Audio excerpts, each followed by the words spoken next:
Let's take a look at a game last night with Monovic, good mate in Sydney. So we played a few games. This is a quick one, and it has a couple of interesting instructive moments in it. E4, C5 is played in return. Damon plays this F3 move, and in fact, this is from White's perspective, and I'm Black. So let me just switch the board around so that I can actually be playing from my perspective. In this second, flip the board. There it is. Okay. So yeah, just need to play from my side. This F3 push is not great because it hampers the development of that knight, and because that knight is not out, that D4 square is weak. And it's particularly weak because the C5 pawn is looking right at it right now. And if White were to play D4, which is what he often wants to do, in order to claim D4 out of Black's control, then Black would simply take, bring the queen out, then White would have to be bringing the queen out, I guess, and then the knight comes and hits the queen. And then where does the queen go? The queen loses a tempo, so she might want to go here in order to line up with the king, and but that's, now she's moved once, twice, and meanwhile all of the minor pieces are still on the first rank. They're still not in play, whereas Black will have the knight out, and while the queen is going for her little journey across the board, he would also be bringing that out, and then he would have some threats as well that would be coming up. That bishop would be coming out to hit the queen, so she would have to be thinking about that. There's also a possibility of this attack here, and then all of a sudden Black has got this kind of, these pawns here rolling. This rook would come out and hit this open c file. So all of that from this move here. However, that said, and I was talking to Damon about this in the game, that it is possible, in theory I guess it would be possible to transpose into this, because there are positions in the Sicilian, this is called the Sicilian, when this move is played. And the reason for that move is because Black comes out here, and Black can be potentially looking at that pathway. So this pawn here prevents that knight from coming there. But that was never on the board. This knight's not even out yet. It hasn't decided where it wants to go yet. So by committing to this, weakening that square, hampering the development of this, it's not so good. Okay. So now what have you got? What has White got? And Stockfish says, well, at least you've got this. Not that. Not that. You don't have that because this knight is not in the game, unfortunately. So you absolutely do not have that pawn push, right? Because this is exactly what Black wants to do. Black wants that, absolutely. And especially now that it's already so supported by the knight. So you've got to be careful when you're making your moves. And in fact, it might actually be interesting to look at it from White's perspective there, just for a second. Yeah, isn't that interesting that the fish said, look, okay, you've already done this horrible move here with the white pawn on F3. Why not just keep making horrible moves and clear it? Now, why does he want to do that? It's a clearance move in order to create space for that, so that you've got that. This is a very important square. D4 is a very, very critical square in this Sicilian, because you've got to look at what is your opponent doing. And your opponent in this opening is going for that square. All right, see? this is the dragon variation where black will bring that dark bishop out. Very nice variation, actually. That would be a good one to learn as a beginner. There's the dragon variation of the Sicilian as black. You bring g7, and then you put that bishop there. That knight comes out, and then you castle. But you can see that the game is completely about d4. Alright, so it's very important. d4, critical move, and this is not how to play it, because you don't control it. Black controls it. You've got to be looking at what your opponent controls. And you can't just walk into gunfire. You're not at Gallipoli.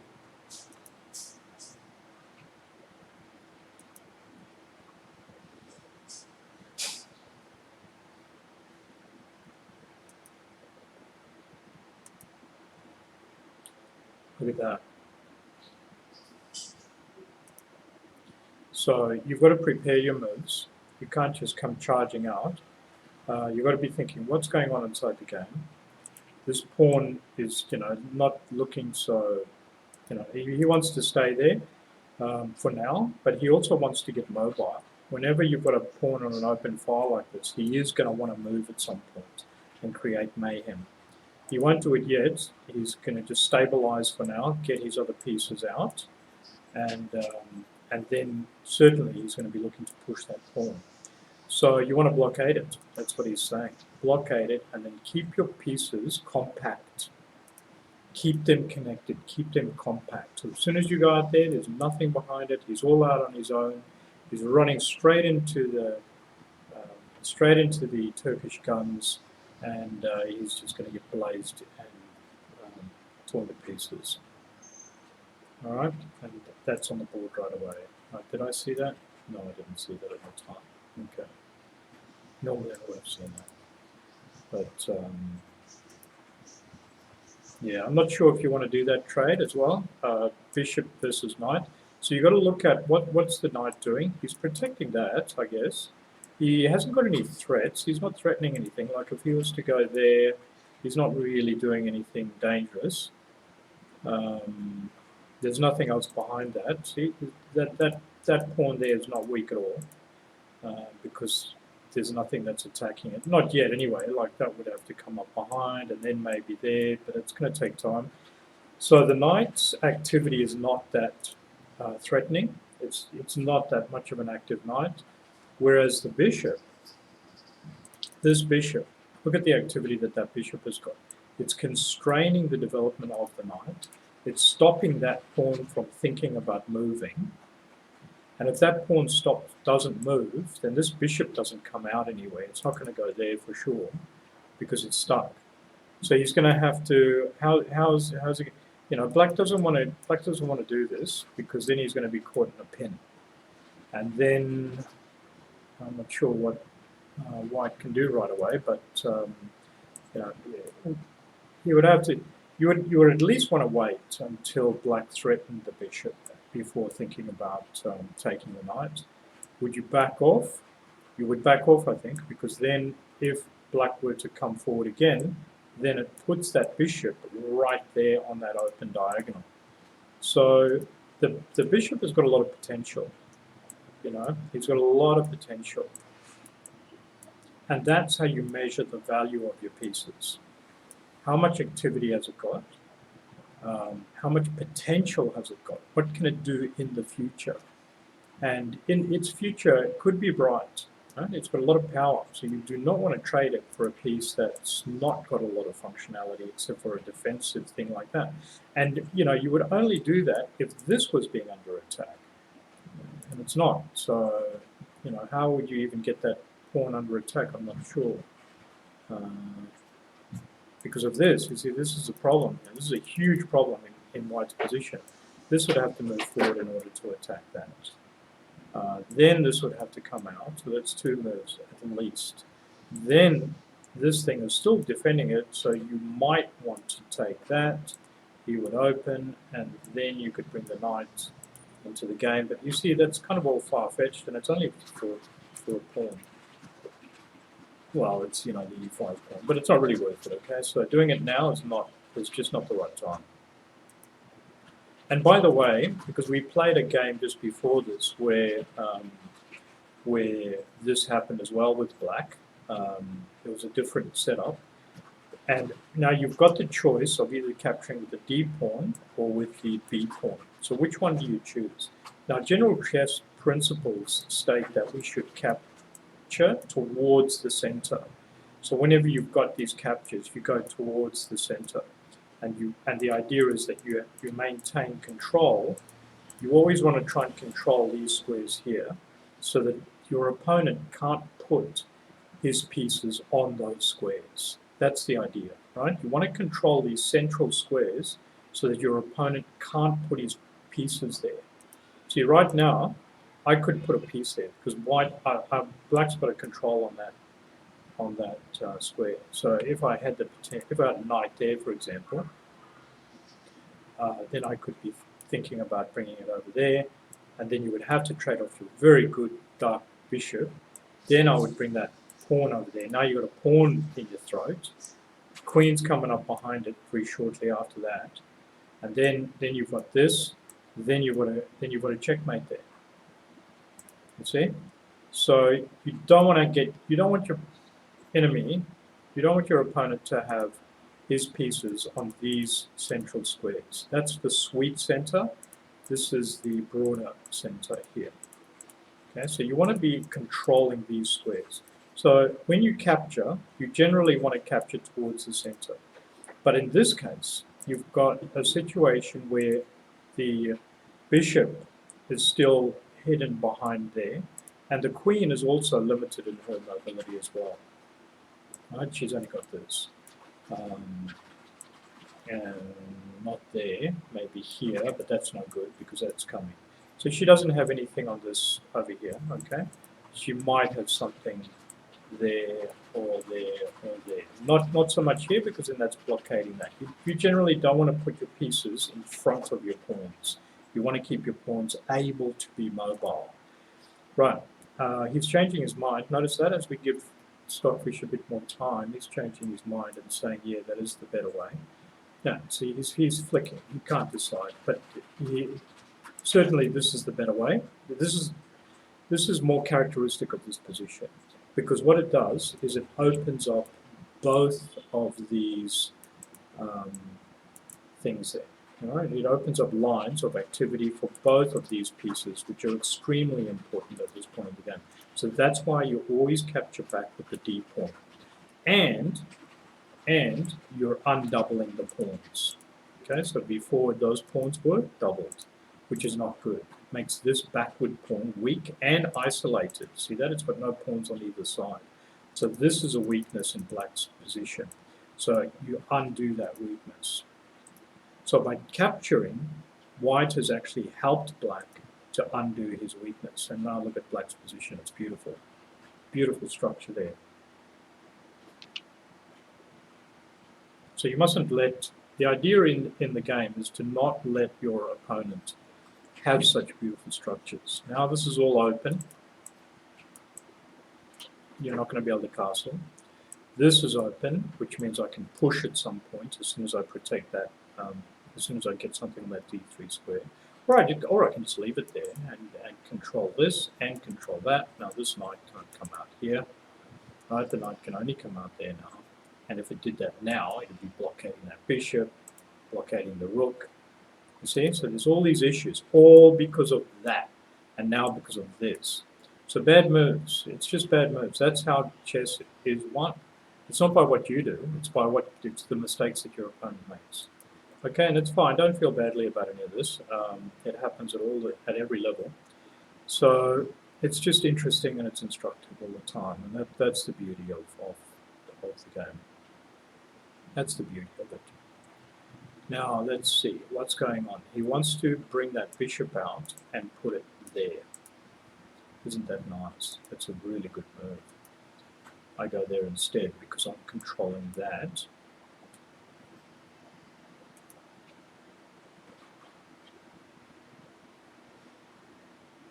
Nice ideas there by Stockfish.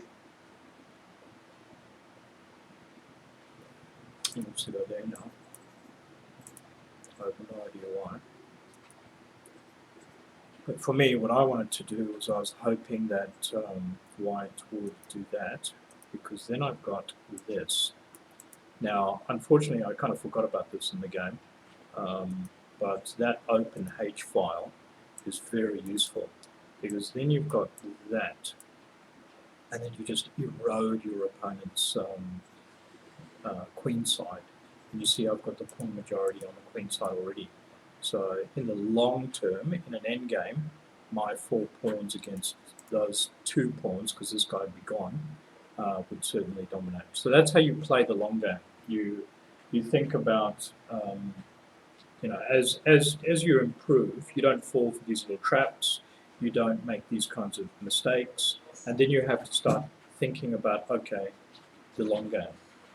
How's the ending of this game going to be, and how do I influence that ending?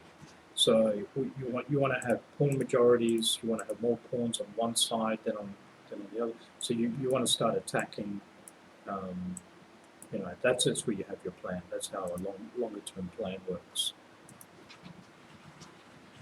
Actually, I want to see what Stockfish wants to say about this A file. I'm just trying to get some clearance and some mobility here, but it's not so good because he's on light squares. I've only got this light square bishop. And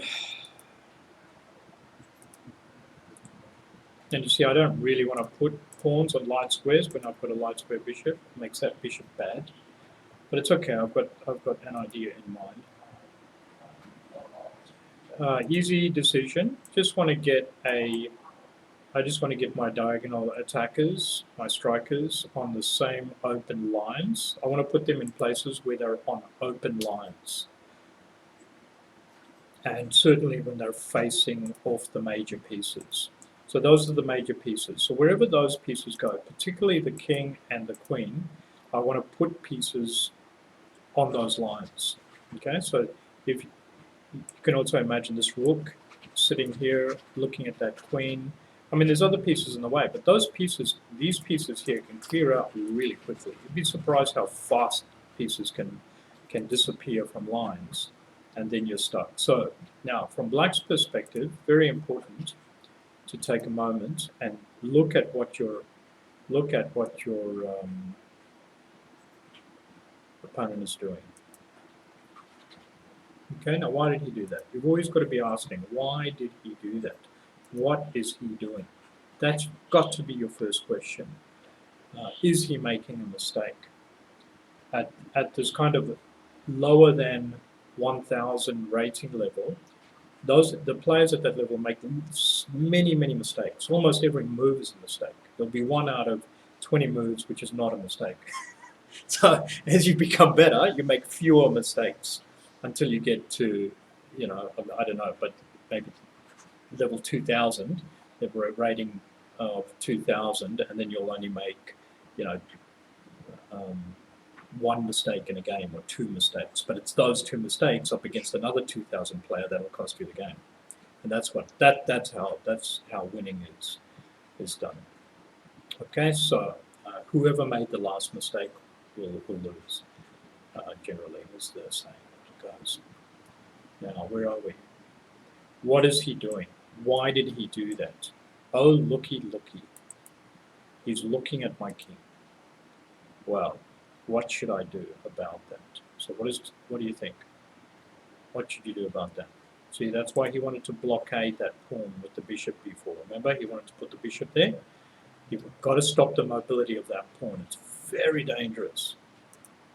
And you don't see that danger right away. It doesn't come up until a bit later. So yeah, this is completely off track. Horribly off track. Although, not bad. Okay, I'll give you that. Nice little idea there. That's okay. That's not too bad. Your knights are in the wrong place for it though, because the knights can only go here, here, and then they're hitting there. Which, maybe, okay. See?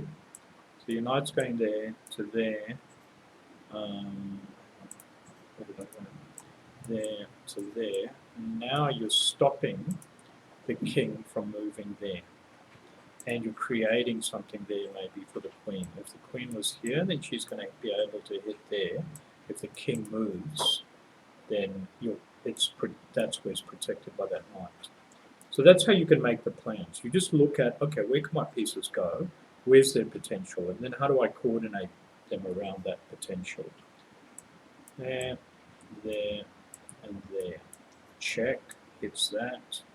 Really good position there for that knight as well. Queen's coming up behind it, there. Right, so that's what a plan might look like. That's what an attack plan would look like in your mind. And then the important thing is that from Black's point of view, Black should be looking for that as well. What's his potential plan? What's his best plan? Let me see, what can he do? He can bring his knight there.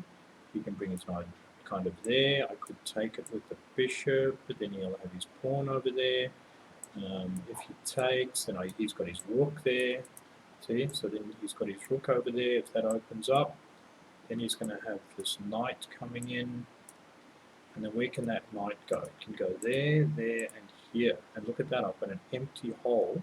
I've got a weak square in my camp. So I've got to do something about that weak square. That's how you can think about this. And that's why Stockfish before was recommending that pawn push, so that this is all clear. And then it's all defended, and that is protected. Because that's a weak square in my camp. So I've got to be noticing where my weak squares are, and then I've got to say, all right, how can he go after those? Is there a way? Maybe he can go after it like that. All right. Maybe he can go after it like that, but certainly he might be able to go after it like that. See? So now if he's there, and if that's there, and if that's here, then my opponent's got a very dangerous attack that I've got to stop. So how can I stop him from making that attack? Well, I'm going to need to bring that out there to help with the defense of the f-file, and to stop him from bringing his queen out to here. I've got to protect that square somehow. I don't have a dark squared bishop anymore, so I'm going to need to bring that up. And then my queen is at least protecting that. I could bring the rook over as well to support that, or this rook to support it. That's how you make your planning.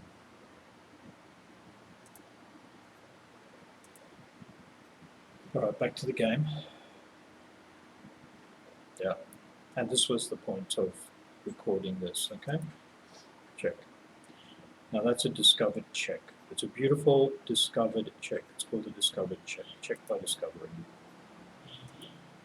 Okay. Now, a discovered check is one of the most dangerous weapons in chess, if not the most dangerous, because a discovered check, this is a simple one with a pawn, means that you can't do anything. You have to deal with the check. There's maybe another more dangerous device. There's something more dangerous in chess than a discovered check, and that's a discovered check where you're getting checked twice, and you have to move the king. There's no, see, you've actually got the choice here. You could actually block with that move, but if you were getting checked by two pieces at the same time from the discovery, like if that king was there, for example, and if this was a knight that had just hopped in somehow, then it would be check there and check here, and then the king has to move. So that's even worse. All right, so you have to move. Now we take, and now the fish just wants to take that f pawn. Let's see what he wants to do. Okay, I just want to develop. I want to get my king into safety. He's a bit open there. Wow, that was fast. I think I had another idea. Yes, there it is there. Okay, and this was another reason I wanted to record this game, is because, and I like that it's also an option there by Stockfish. You want to get your, obviously you want to get your piece out of danger, But don't react right away. Don't say to yourself, okay, I'm under attack. I need to move the knight. Instead, look for danger levels. Now that knights and bishops, especially knights though, can be sacrificed. And what the chess engines do is they often sacrifice multiple pawns in order to get lots of activity.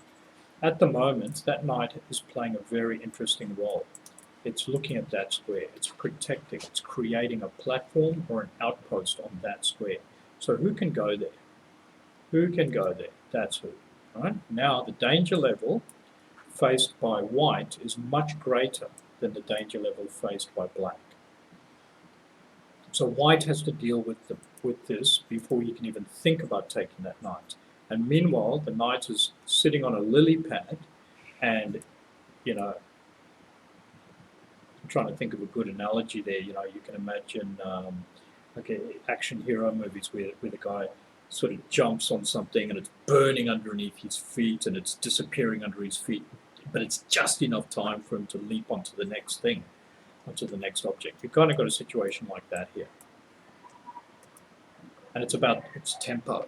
It's about tempo and the initiative. Who's got the initiative? So now I've developed that bishop with tempo. So now what do I do? How can I continue this? Can I keep the tempo going? Can I keep the attack going? Let's see what Stockfish says. Yeah, and that's what I saw as well. Knight back, the knight back. Not an easy move to see, but kind of obvious when you simply look for what's weak. So you just keep, I was just saying over and over again, what have I got? What attack have I got? Where are my attack lines? And that's weak. That's the weakness there, right there on E5. Okay, so there are these other ones, but these ones are not so bad because if, I don't know who would be able to take them, but just say the queen were able to take it, then the rook just comes up and hits the queen. And then the queen's got to get off that file, and then the rook just takes that C pawn. You see? So if I were to take any of those weak pawns, the rook can come and counterattack. So these are not weak pawns in the same sense that this one is. This is also weak, it's isolated, but currently it's protected there. But notice how the protection of that pawn limits the mobility and the attacking possibilities of the queen. See, that's a weak pawn, but it's not, because for this pawn to be weak, that would have to move. And if that moves, then this falls. Okay? Well, it doesn't fall right away, but I could do something. Maybe I could bring my queen up. Now I've got something there. See? I mean, this is all theory. It's all abstract. But let's get back to the game. So here, I'm attacking the weakness. So it's very simple. You just say, where's he weak? How do I attack it? Where's he weak? How do I attack it? That's weak. It's not protected by anything. Can I attack it? Let's try. And then you'll learn lots of lessons from doing that, because it doesn't always work so clearly. Now you see, now that's weak, so he should be attacking that. I don't know. Did you do that? Yeah. So yeah. Okay. Well, there you attack it with the pawn. It's okay. Queen might have been a better move to attack it. You don't want to move pawns in front of a castled king in general. You don't want to do that. I even thought about taking that. And then this is coming up behind, and then I've got another idea in mind that you'll see in the game. So you've also got to say to yourself, what's he doing? What's he doing? What's he doing? Why did he do that? Okay? Why did he do that? Why did he do that? Why did he do that? What's he doing? What can that knight do? It can do that. Okay. What can the queen do? Can it do anything here? No, queen can't do anything yet, but I'm going to show you something just now. Something there with the rook. Can't do anything yet, but it means that rook can't move. See, this rook is not in the game, because if it moves, that's gone. This can't even move, because if it moves, I can undouble my weak pawns. So what's he doing? Okay, danger level, so you've increased the danger level. And I sacrifice the piece. So this was intentional.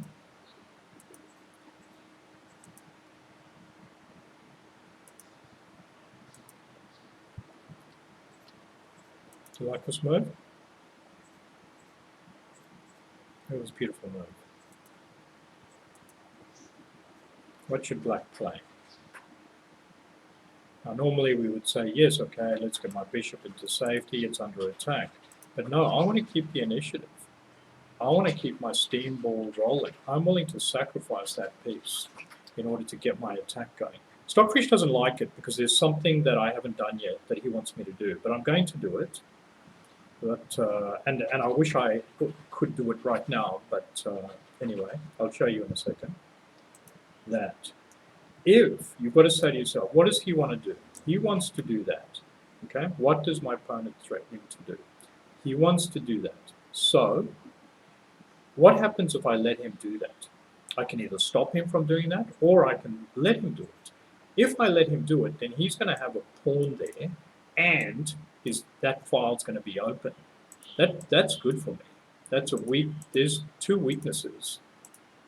Three if you include all of those pawns. So there's 1, 2, 3 weaknesses. This is a huge strategic weakness. Now, can I capitalize on those weaknesses?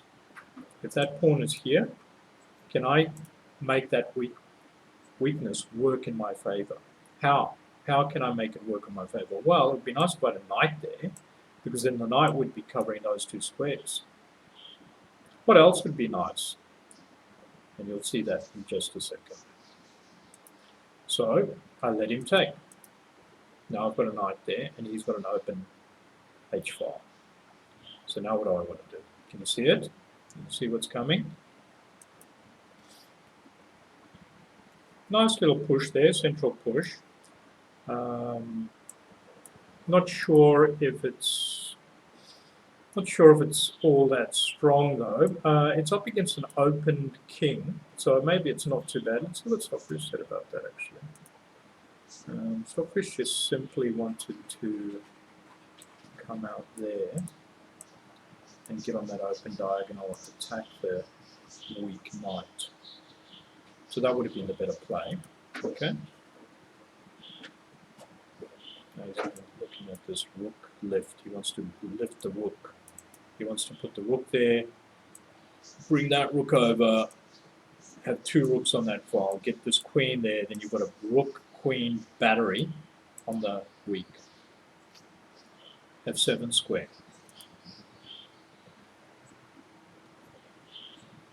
Okay. Now if I was playing against a higher rated opponent, there's no way I would have made such a crazy sacrifice. Because I'm not ready to make it. Although I may have and then lost the game for sure. Okay, so he wants to castle the hell out of there because he knows he's in a lot of danger. Black's in a lot of danger right now. But so is white. Especially if white is not looking carefully at the board and seeing what is black up to. What is my opponent up to? Can you see what your opponent is up to? Look, there's a plan. What's he doing? Right? That pawn moved. Is it about the pawn? Is that pawn going to do something? Is it protecting something? No. It's about something else entirely. And I wonder if you can see it. Can you see it now? Because certainly it was not seen in the game. Nice idea, it blockades it just for a second.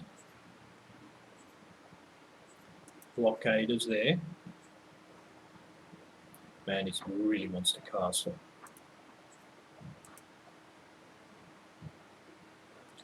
He really wants to castle, look at that.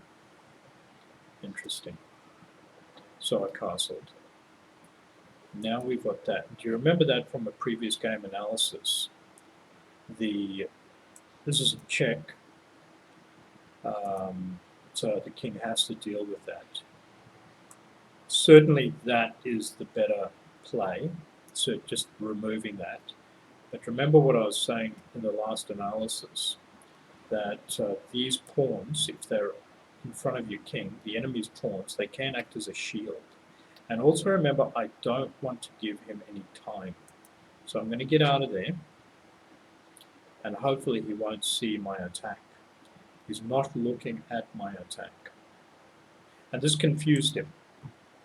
All right, what he wanted to do was he wants me to take, and then he's going to bring the rook down, and then I get my king out, and then he can go, where can he go? Check.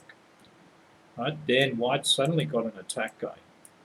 And I don't want him to have any attack going. So I don't want to get my king out into the game. I don't want that to happen. Okay? So that's why his attack, that little attack there, is gone instantly by not taking. So that's how you can make that decision. What should I not do here? Interesting. And yeah, unfortunately, my opponent did not see, my friend did not see what I was doing.